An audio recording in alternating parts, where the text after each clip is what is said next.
I got the call on a Tuesday morning, just as I was finishing my second cup of coffee. The number on the screen was one I hadn't seen in almost 3 years, my daughter's number. My chest tightened before I even answered. "Mom!" Her voice broke on that single syllable, and I was already moving toward my car keys before she said another word. "Where are you?" "Charlotte Douglas. Terminal E." I didn't know where else to go. I looked at the clock. She was 4 hours away. I looked at my schedule for the day, 3 calls, a board review, a lunch meeting with my attorney. None of it mattered. "Don't move," I said. "I'm coming." I didn't ask questions yet. I didn't need to. A mother knows when the time for questions is later and the time for action is right now. I grabbed my coat, told my assistant to clear the day, and had my car backing out of the driveway before my coffee had gone cold. During those 4 hours, I thought about everything. I thought about the wedding 6 years ago, the one I'd sat through in a pale blue dress, smiling at a man I didn't fully trust yet. I thought about how gradually my daughter had drifted, fewer calls, shorter visits, always an excuse. I thought about the last time I'd seen her in person, at Christmas 2 years ago, how she'd flinched when her mother-in-law put a hand on her shoulder and said sweetly, "We really must get going, dear." How my daughter had looked at me with something in her eyes I hadn't been able to name until now. It was a look that said, "I can't talk here." I should have named it sooner. That is the one thing I carry. The airport was crowded when I arrived. I walked through Terminal E with my eyes scanning every row of seats, every corner, every tired face with luggage at their feet. I found her near the far end, by a window that looked out onto the tarmac. She was sitting very still, the way people sit when they're trying not to fall apart in public. A single rolling suitcase stood beside her, a carry-on in her lap. That was everything she had. I sat down next to her without saying a word and put my arm around her. She held it together for about 4 seconds. Then she cried in a way I hadn't heard since she was a little girl, the kind of crying that comes from somewhere very deep and very old. I held her and I let her, because sometimes that's the only thing that helps. When she was steadier, she told me everything. It had started long before yesterday. It had started really before the wedding. She just hadn't seen it clearly then. His mother had never liked her. Not because of anything my daughter had done, but because my daughter was not the kind of woman his mother had imagined for her son. My daughter had her own opinions, her own career, her own money. And his mother, who had spent 40 years building a quiet empire of control inside that family, did not like women with their own anything. The first years of the marriage, his mother had been subtle. A comment here, a comparison there. My son's first girlfriend used to make this from scratch. "I just think a wife should be present." "Don't you?" My daughter had brushed it off, told herself it was generational, told herself it would get better. She'd stopped calling me as much because every time she mentioned his mother, she could hear the worry in my voice, and she didn't want to worry me. She didn't want to admit, even to herself, how bad it was getting. Then came the pregnancy. When my daughter told her husband she was expecting, his mother was in the room, and his mother had smiled a smile that didn't reach her eyes and said, "How wonderful. I suppose you'll be stepping back from work now." It wasn't a question. Over the next 8 months, his mother had slowly, methodically, taken over. She inserted herself into every decision, the nursery design, the birth plan, the name. When the baby came, she was in the hospital waiting room before my daughter had even been moved to recovery, and somehow she had arranged it so that she was the first person to hold the baby after the nurses. Not me. Not my daughter's father, God rest his soul. Her. After that, things moved faster. His mother suggested, and my daughter's husband agreed, that they should move into the family's property outside Asheville. A beautiful house on 40 acres, she'd said. More space for the baby. His mother's estate was just down the road. Convenient, she'd said. My daughter had looked at her husband and he had nodded, and she had understood that this was not really a conversation. The calls from my daughter got shorter after the move. Then they stopped almost completely. When I drove up to visit, his mother always seemed to be there, always at the table for dinner, always in the living room when we tried to talk. My daughter would walk me to my car when I left and hug me a little too long, a little too tight, and I would drive home with that feeling sitting heavy in my chest that I couldn't name. I should have pushed harder. That is the second thing I carry. The isolation had been the strategy all along. His mother had made my daughter dependent on the property, on the family's social circle, on her husband's income, because my daughter had given up her job in Charlotte when they moved, and there wasn't much in the way of work for a structural engineer in rural Asheville if you didn't have a car that you were allowed to take and a schedule that was actually yours. By the time my daughter understood what had happened, she felt she had no one left to call. She called me because she had nothing left to lose. His mother had gone through my daughter's phone while she was sleeping. She'd found a conversation months old. Nothing dramatic, just my daughter telling a friend that she felt trapped. His mother had taken that phone to my daughter's husband at breakfast and had read the messages aloud at the table while my daughter stood in the kitchen doorway in her robe, holding their 18-month-old daughter on her hip. Her husband had looked at her with the eyes of a man who had already decided what to believe before the conversation started. By noon, his mother had arranged for a car to take my daughter and the baby to the airport. She'd had someone pack one suitcase. She'd handed my daughter an envelope with $500 in cash and said, with the same sweet smile she always wore, "I think it's best if you take some time to think about what you actually want, dear." My daughter's husband had not come to say goodbye. She had sat in that airport for 6 hours before she called me. 6 hours, because she genuinely believed she had burned every bridge. 6 hours, because his mother had spent 3 years making sure my daughter believed she was alone. I listened to all of this without interrupting. I held her hand and I listened, and somewhere around the part about the breakfast table, something settled in me. Not rage. Rage is hot and messy, and it doesn't build anything. What settled in me was clarity. The cold, quiet, very focused clarity of someone who has been waiting, without knowing it, for exactly this moment. "Okay," I said when she finished. She looked at me. "Okay? Get your bag." I stood up. "We're going home." "Mom, I don't even know where to start. He has everything." She made sure of it. "The house is in the family trust. The car was in his name. I left my job. I have nothing." "You have me," I said. "And I have been very patient for a very long time." She didn't understand what I meant yet. That was fine. She would. What my daughter didn't know, what she had never really understood because I had never needed her to, was exactly what I did for a living. She knew I worked in finance. She knew I had done well. She knew I had an office downtown and an attorney I spoke with regularly, and that when her father passed 11 years ago, I had not collapsed the way some people expected me to. What she didn't know, because I am a private person and I do not lead with my portfolio, was the specific shape of what I had built over 30 years. Her late father and I had started with one small credit union in Greensboro, North Carolina, in 1987. By the time he died, we had 8 branches and a commercial lending division. After he passed, I had spent 2 years being sad and 3 years being very, very busy.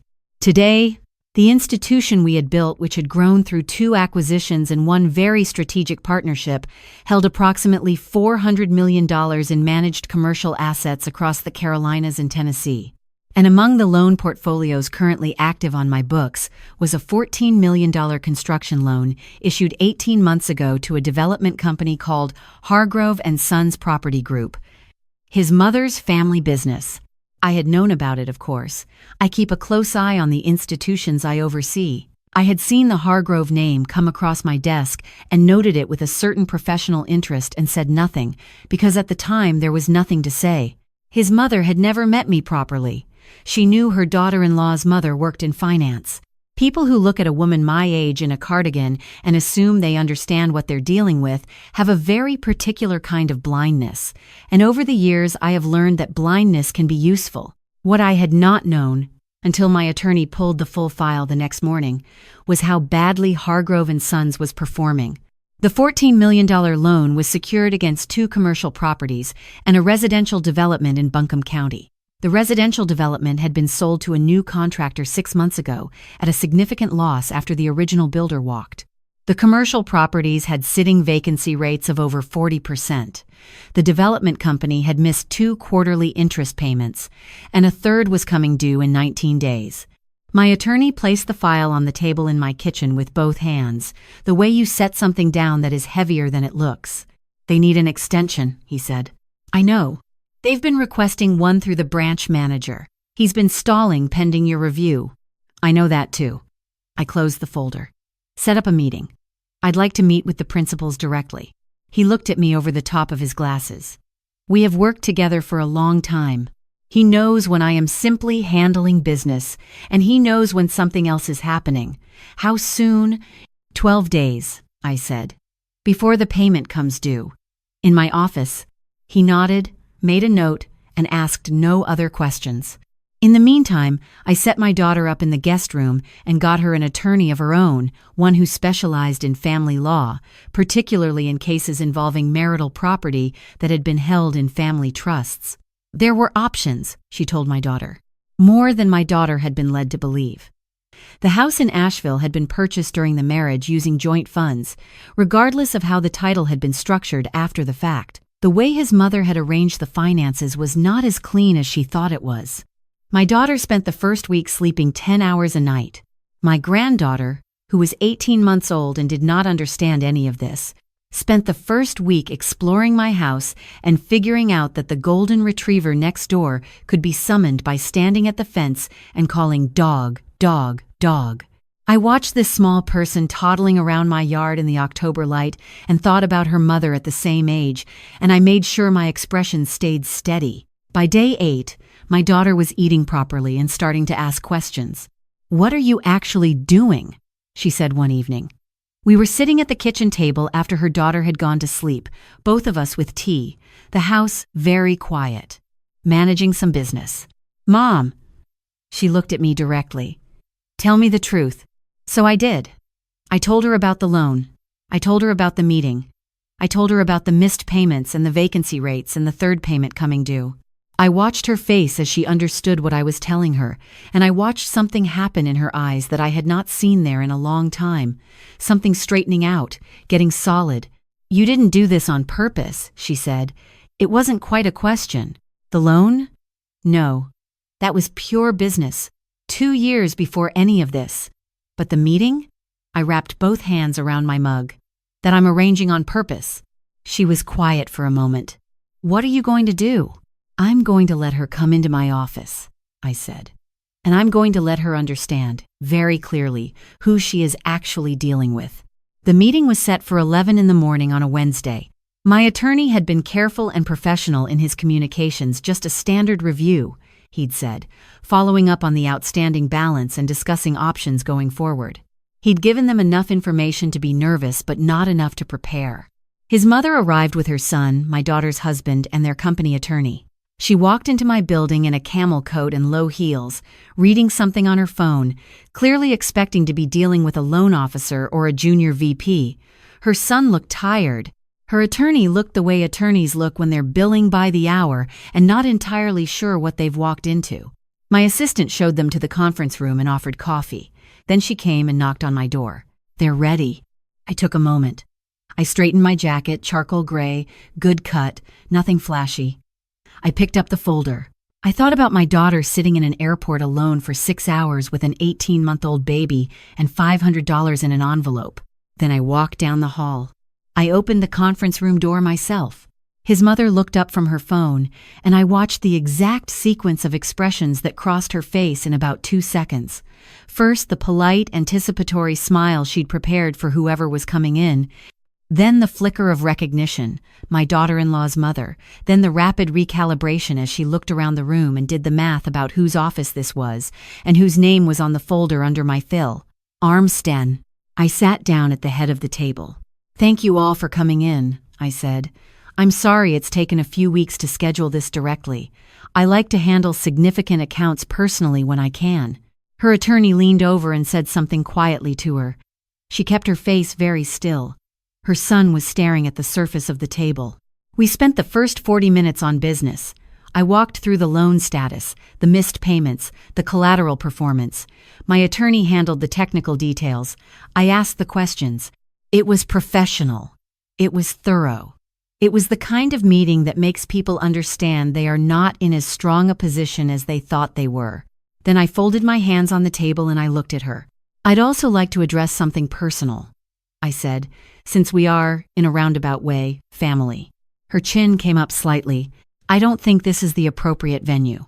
I sent my daughter's family law attorney a full summary of our institution's position on the Hargrove portfolio this morning, I said, as part of the financial disclosure process in the separation proceedings. Standard practice. I paused. I imagine your attorney has some thoughts about how the company's current liquidity affects the marital asset picture. The room was very quiet. Her son looked up from the table for the first time. He looked, in that moment, very young. I felt something for him, not quite sympathy, not quite contempt. Something sadder than either. Your company has 19 days before a significant payment comes due, I said. An extension is possible. The terms of that extension are something we can discuss today or at a follow-up meeting, whichever you prefer. I stood up, which indicated that the formal portion of the meeting was over. What is not negotiable is the legal process my daughter is moving through. I want to make sure we're all clear on that. His mother looked at me for a long moment. In that look, I could see her trying to find an angle, a lever, a way to reframe what was happening. She was a woman who had spent a lifetime winning by controlling the information available to people around her. She was sitting in a room where someone had more information than she did, and she didn't have a move. I see, she said. I think you do, I said. My assistant can schedule the follow-up for whenever works for your team. I shook hands with her attorney. I did not offer my hand to her. I walked back to my office and sat down and looked out the window at the Charlotte skyline for a while without moving. What followed over the next several weeks was not dramatic. Real consequences rarely are. They're mostly paperwork and phone calls and long emails and people in suits sitting across tables from each other. The extension on the loan was granted under restructured terms that required additional financial disclosure and a personal guarantee from the family principals, meaning his mother's personal assets were now tied to the company's performance in a way they hadn't been before. Her attorney negotiated hard and got some of what she wanted and not most of it. The family law proceedings moved steadily. The marital estate was larger than his mother had arranged for my daughter to believe. The house in Asheville, it turned out, had enough legal complexity in its title history that my daughter's attorney found 3 different grounds to challenge the trust arrangement. They settled before it went to a hearing. My daughter got enough. Not everything. Enough. A fair share, clearly stated in a legal document, with terms his mother could not quietly rearrange later. The custody arrangement gave my daughter generous time with her daughter and gave her husband regular visits, because whatever else was true, the baby loved her father, and I was not interested in punishing a child for the behavior of the adults around her. His mother's name did not appear in the custody agreement at all. I understood that absence had been negotiated with some firmness on our side. My daughter found a position with an engineering firm in Charlotte in February.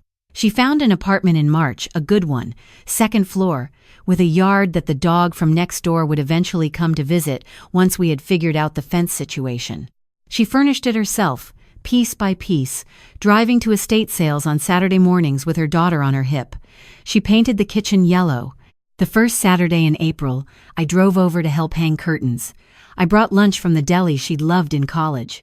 We sat on the floor of her living room eating sandwiches while her daughter carefully redistributed all of the curtain hooks into a pile in the corner, deeply satisfied with the project. I keep thinking about the airport, my daughter said.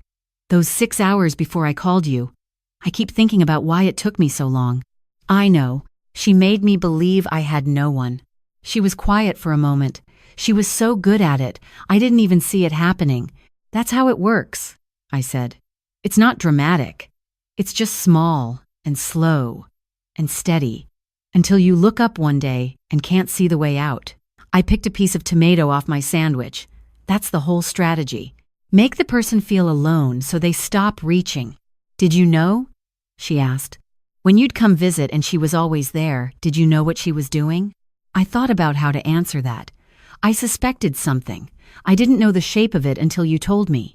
I should have called sooner. Yes, I said, because she was right and she needed to hear it plainly and not be protected from it. You should have. And I should have pushed harder to stay in contact. We both let it go on longer than we should have. I looked at her, but we're here now. She nodded.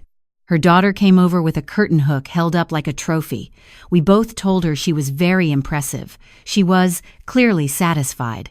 I drove home that evening along the river, windows down even though it was still a little cool, because sometimes you want the air on your face. I thought about my husband, who had loved this city and had never gotten to see what we'd built grow as large as it had. I thought about my daughter at 19, fearless and a little reckless, and my daughter at 36, sitting on the floor of her new kitchen eating a turkey sandwich with her child in her lap. I thought about his mother, in her camel coat, walking into my building without knowing what she was walking into. I wasn't angry anymore. I want to be clear about that. Anger is something I permitted myself for about 48 hours right after the airport, and then I put it away, because anger makes you imprecise. What I had been, and what I had used, was clarity. Clear understanding of what was happening, clear understanding of what tools I had, clear understanding of what a fair outcome looked like and what it would take to get there. That is not revenge, exactly. I know people use that word for stories like this, and I understand why there is something satisfying about watching consequences land on the people who earned them. But what I wanted was not to watch her suffer. What I wanted was for my daughter to be free. Everything I did was in service of that, and only that. If his mother's company had been in perfect financial health, I would have found another path. If my resources had been smaller, I would have worked with what I had. The specific shape of what happened was particular to the particular circumstances. The principle was not. The principle was simply this: you do not get to convince someone she has no one while her mother is still breathing. I have said this to a few people since to my daughter, to a friend who went through something similar with her own family, to a younger woman I met at a professional event who told me her mother-in-law had been slowly dismantling her marriage for 2 years and she didn't know what to do. I told her, call your mother. Call whoever you have left.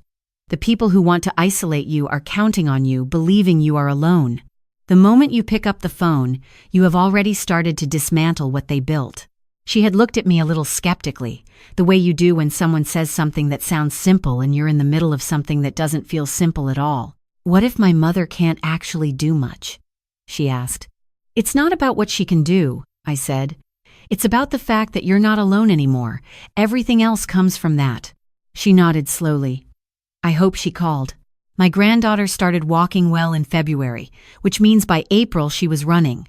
By the time I came over to help with the curtains, she had developed a full sprint approach to life, particularly in the direction of things she was not supposed to touch. She has her mother's eyes, my daughter's eyes, which were always the most direct eyes I'd ever seen on a child, the eyes of someone who is going to ask you the question you were hoping to avoid. Watching her run across that apartment floor, shouting about the curtain hooks, cheeks pink, completely unconcerned about anything except the current project, I felt something loosen in my chest that had been tight for a very long time. Years, maybe. Longer than I'd realized. Some things you carry without knowing you're carrying them. Some things you only feel the weight of once you've been able to put them down. I finished my sandwich. I helped hang the curtains. They looked good, a deep rust color that made the room feel warm and settled. My daughter stood back and looked at them with her hands on her hips, the way she used to look at finished projects when she was a kid. That particular expression of assessment and quiet satisfaction. Good? I asked. Good, she said. I stayed for dinner. We ordered pizza and my granddaughter ate approximately 4 bites of crust and then fell asleep on the couch between us, one small hand wrapped around my daughter's finger. The city made its usual sounds outside the window. The new apartment smelled like fresh paint and something herby my daughter had been cooking earlier in the week. On the drive home, I called my attorney to confirm a few items and reminded him about the quarterly review coming up. We talked for about 10 minutes, efficient and easy, the way you work with someone after many years. After I hung up, I drove the rest of the way in quiet. I got home, made tea, sat down in the chair by the window where I like to sit in the evenings, and let myself be still for a while. I thought, she's going to be fine. I thought. She was always going to be fine, once she remembered she wasn't alone. I thought about the women I know who never got that phone call answered, who called and found nothing on the other end, who sat in airports for 6 hours and then got on planes to nowhere good because there was nowhere else to go. I thought about that, and I did not look away from it because it is important not to look away. And I thought, This is why you build things. Not just for yourself, not just for your children, but so that when the moment comes, and with families, the moment always comes, you have something to stand on. My husband used to say that the best investment is always the one that can't be taken from you. He meant it professionally, but I've come to understand it differently over the years. The things that can't be taken from you are not in any account or portfolio. They are relationships maintained through difficulty. Presence offered when presence was inconvenient. Promises kept in the years when no one was testing them. They are also sometimes a mother sitting at an airport gate saying "don't move" and meaning it completely. I finished my tea. The street outside was quiet. Somewhere down the block, a door closed. I went to bed, and I slept well. And in the morning, there was work to do.